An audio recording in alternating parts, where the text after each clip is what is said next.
السلام علیکم ورحمۃ اللہ وبرکاتہ نحمدہ ونصلی ونسلم علی رسولہ الکریم اما بعد اعوذ باللہ من الشیطان الرجیم بسم اللہ الرحمن الرحیم والسابقون الاولون من المہاجرین والانصار والذین اتبعوهم بإحسان رضی اللہ عنہم ورضوا عنہ وأعد لهم جنات تجری تحتها الانہار خالدین فیہا ابدا ذلک الفوز العظیم۔ معزز ناظرین کرام، سیدنا معاویہ رضی اللہ تعالی عنہ کے حوالے سے ہمارے معاشرے میں بہت ہی غلط نظریات پائے جاتے ہیں اور سیدنا معاویہ رضی اللہ تعالی عنہ کو برا بلا کہا جاتا ہے، اور نعوذ باللہ ثم نعوذ باللہ کچھ روافض سیدنا معاویہ کے بارے میں یہاں تک بھی کہہ جاتے ہیں کہ نعوذ باللہ وہ جہنم کی طرف بلانے والے تھے اور ان کا گروہ جہنمی گروہ تھا۔ کچھ احادیث کو سامنے لاتے ہوئے، کچھ احادیث کا غلط مفہوم پیش کرتے ہوئے وہ اس بات کو کرتے ہیں۔ ہم آج سے انشاءاللہ یہ ایک سلسلہ شروع کریں گے کہ سیدنا معاویہ رضی اللہ تعالی عنہ کے فضائل آپ کے سامنے بیان کریں، کیونکہ سیدنا معاویہ کی شخصیت کو جس طرح مجروح کیا گیا تاریخی واقعات کو بیان کر کے، تاریخی باتوں کو بیان کر کے، تو اسی طرح ہم تاریخ کے مقابلے میں، تاریخ تو کچھ بھی نہیں ہے، ہم انشاءاللہ قرآن و حدیث کے دلائل سے سیدنا معاویہ رضی اللہ تعالیٰ عنہ کی فضیلت آپ کے سامنے رکھیں گے۔ دعا ہے کہ اللہ تعالیٰ صحابہ کرام کی عظمت کو سمجھنے کی ہمیں توفیق عطا فرمائے اور صحابہ کرام کی عزت کرنے کی توفیق عطا فرمائے۔ سب سے پہلی دلیل جو میں نے آپ کے سامنے آیت مبارکہ پڑھی ہے، سیدنا معاویہ رضی اللہ تعالیٰ عنہ اس میں شامل ہے۔ سورۃ توبہ آیت نمبر 100 ہے۔ اللہ تعالیٰ نے آیت نمبر 100 کے اندر اس آیت کو بیان کیا ہے، 100 نمبر رکھا اس آیت کا۔ مفسرین نے اس بات کو بیان کیا ہے کہ اس آیت کو، صحابہ کرام کے اس نتیجے کو 100 نمبر پر لانے کا مقصد بھی یہی تھا کہ صحابہ کرام اپنے امتحان میں 100 نمبر لے کر کامیاب ہوئے اور ان کے ذرہ برابر بھی نمبر کم نہیں ہے۔ اللہ تعالیٰ نے ان کا امتحان لیا، امتحن اللہ قلوبہم للتقوی، تو اللہ تعالیٰ نے ان کے دلوں میں اگر پایا تو تقوی پایا ہے۔ تو یہ آیت کا نمبر بھی 100 ہے۔ اللہ تعالیٰ فرماتے ہیں والسابقون الاولون، اسلام میں سب سے پہلے سبقت لے جانے والے، پہلے اسلام قبول کرنے والے۔ جب اسلام شروع ہوا، نبی علیہ الصلوۃ والسلام نے نبوت کا اعلان کیا اور سب سے پہلے جو اسلام قبول کرنے والے اور شروع میں اسلام قبول کرنے والے صحابہ کرام وہ کون ہیں؟ من المہاجرین والانصار، وہ صحابہ مہاجرین بھی ہیں اور انصار بھی ہیں۔ مہاجر صحابہ وہ ہیں جو مکے میں رہتے تھے اور مکہ سے ہجرت کر کے وہ مدینہ میں تشریف لائے، اور انصار ان صحابہ کو کہا جاتا ہے جو مدینہ میں رہتے تھے اور انہوں نے اسلام قبول کیا۔ تو اسلام شروع میں ہی قبول کرنے والے مہاجرین ہو یا انصار ہوں، دونوں۔ والذین اتبعوہم بإحسان، اور وہ لوگ جنہوں نے ان مہاجرین و انصار کی پیروی کرتے ہوئے، ان کے پیچھے چلتے ہوئے ان کی پیروی کی احسان کے ساتھ، انہوں نے بھی اسلام قبول کیا، یعنی بعد میں اسلام قبول کرنے والے۔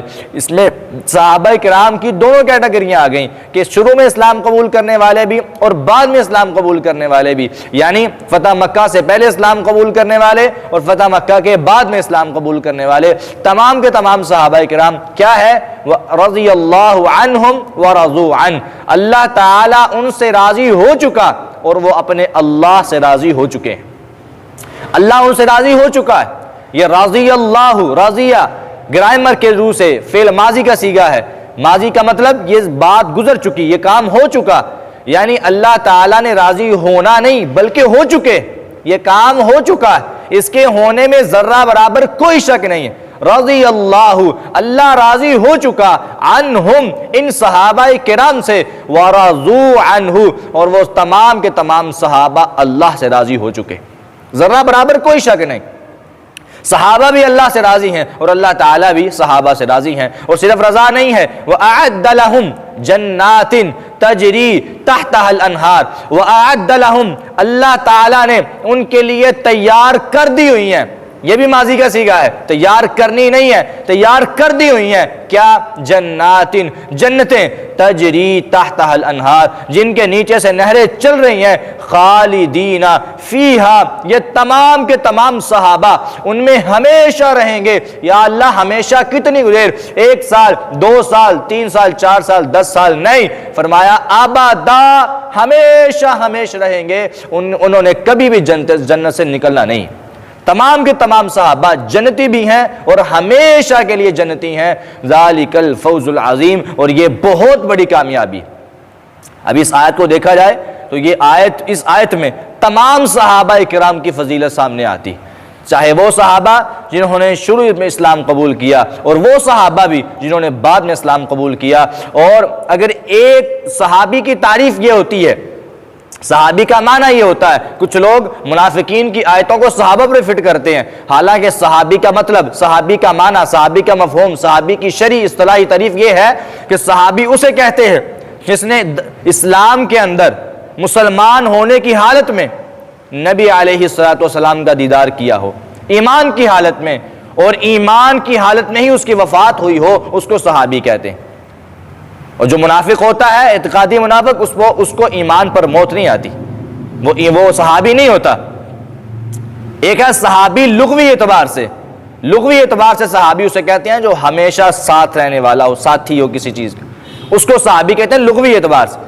لیکن یہ جو صحابہ کرام کی بات ہے، یہ اصطلاحی اعتبار سے، شرعی اعتبار سے صحابی کسے کہا جاتا ہے؟ شرعی اعتبار سے صحابی اسے کہتے ہیں جو اسلام کی حالت میں، ایمان کی حالت میں رسول اللہ صلی اللہ علیہ وسلم کا دیدار کرے، نبی علیہ السلام سے ملاقات کرے، اور اسلام کی حالت میں، ایمان کی حالت میں اس کی وفات ہو، اس کو صحابی کہتے ہیں.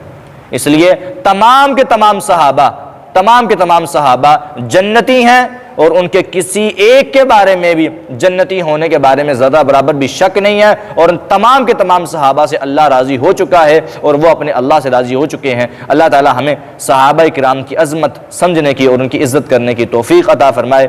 وآخر دعوانا ان الحمد للہ رب العالمین.